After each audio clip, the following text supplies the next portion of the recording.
Жамгыр төктү дейтінен әрине білем. Білесіз болыр да? Естіп жүрміз, өте әдемі. Күн күркіріп, жаңбыр төкті,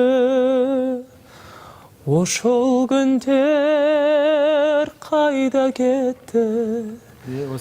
Шаштығымдай жеке-жеке қайрылбай кетеби. Осындай. Біздің ұғармандарды құр қалдырбай 4 сап айтып бергеніңізге сізге көп рахмет. Рахмет. Кеше күні концерттен шыққанда мындай бір күлкілі жағдай болды. Біз метродан вагонға кіргенде ал жақта қазақтар да отырып тұр, қырғыздар да отырып тұр. Барыс шолып қазақсың ба, қырғызсың ба деп сөйлесіп қалдық та. Анан бір қазақ жігіт айтады: "Ой, кім чай қояды? Қымыз ішеді, чай қойшылар бар ма?" дейді. Ансығандай қазақ қырғыз болғанда сөзсіз ыр қоштап жүреді емес пе?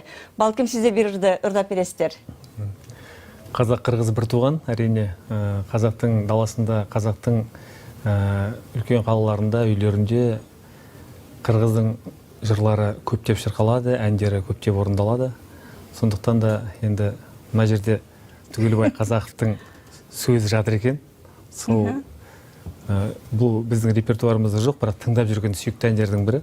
Сондықтан да мен күтте орындауға тырысып көрейін. Андемесе баштайбыз ошоны. Фамилиясы күшті, Қазақов. Қазақов. Сол қазақ пен қырғыздың бір туғандығының айғағы фамилиясында да тұр. Көріп тұрсыз ғой, Түгелбай Қазақов.